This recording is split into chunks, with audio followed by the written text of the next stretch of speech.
വിശ്വാസത്തോടുകൂടി തന്നെ പ്രാർത്ഥിക്കണം. ദൈവം മറുപടി തരുമോ ഇല്ലയോ എന്ന് സംശയിക്കാതെ ദൈവം മറുപടി തരും എന്ന ഉറച്ച വിശ്വാസത്തോടുകൂടി തന്നെ നമ്മൾ എപ്പോഴും പ്രാർത്ഥിക്കണം. എന്നാൽ സംശയിച്ചാൽ എന്ത് പറ്റും? അതും ബാക്കി ഭാഗങ്ങളിൽ പറയുന്നുണ്ട്. സംശയിക്കുന്നവൻ കാറ്റടിച്ചറിയുന്ന കടന്നിരിക്കുന്ന സമയം. ഇങ്ങനെയുള്ള മനുഷ്യൻ കർത്താവിൽ നിന്ന് വല്ലതും ലഭിക്കുമെന്ന് നിരൂപിക്കുന്നു. അതെ, നമ്മൾ സംശയത്തോടെ പ്രാർത്ഥിച്ചാൽ നമുക്ക് അതിനുള്ള മറുപടി ലഭിക്കില്ല. എന്നാൽ ദൈവം മറുപടി തരും എന്ന ഉറച്ച വിശ്വാസത്തോടെ പ്രാർത്ഥിച്ചാൽ ദൈവം അതിനുള്ള മറുപടി ഉറപ്പായും തരുന്നതായിരിക്കും.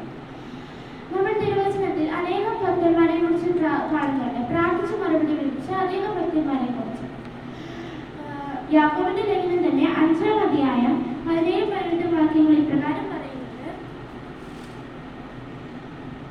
ഏലിയാവ് നമുക്ക് സമസ്വഭാവമുള്ള മനുഷ്യനായിരുന്നു. മഴ പെയ്യാതിരിക്കേണ്ടതിന് അവൻ പ്രാർത്ഥനയിൽ അപേക്ഷിച്ചു. 3 സംവത്സരവും 6 മാസവും ദേശത്ത് മഴ പെയ്തില്ല. അവൻ വീണ്ടും പ്രാർത്ഥിച്ചപ്പോൾ ആകാശത്ത് നിന്ന് മഴ പെയ്ത് ഭൂമിയിൽ ധാന്യം വിളഞ്ഞു.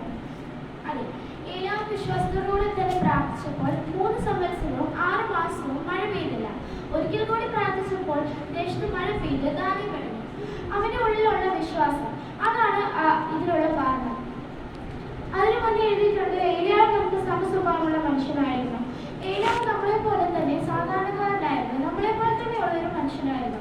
എന്നാൽ അവന്റെ ഉള്ളിലുള്ള വിശ്വാസം, ഞാൻ പറഞ്ഞ മഴ പെയ്യില്ല എന്നുള്ള ആത്മവിശ്വാസത്തോടെ അവൻ പ്രാർത്ഥിച്ചപ്പോൾ 3 സംവത്സരവും 6 മാസവും മഴ പെയ്തില്ല. അതുപോലെ തന്നെ മഴ പെയ്യുമെന്ന വിശ്വാസത്തോടെ പ്രാർത്ഥിച്ചപ്പോൾ പിന്നെ ഭൂമിയിൽ മഴ പെയ്ത് ധാന്യം വിളഞ്ഞു.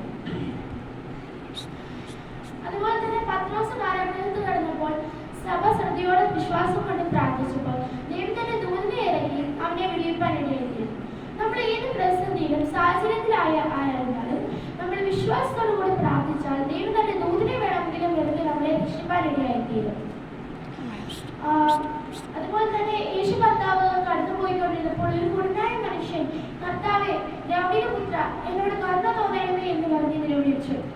അവന്റെ ഉള്ളിൽ കർത്താവ് എന്നെ സൗഖ്യമാക്കുമെന്ന ആത്മവിശ്വാസത്തോടെ അവൻ നിലവിളിച്ചു. കൂടിയുള്ളവർ അവനെ മിണ്ടാതിരിക്കാൻ വേണ്ടി ശാസ്ത്രം, എന്നാൽ അവൻ അതൊന്നും ശ്രദ്ധിക്കാതെ അവൻ മുൻപോട്ട് തന്നെ നിലവിളിച്ചു. അതുകൊണ്ട് അവൻ സൗഖ്യമെടുത്തു.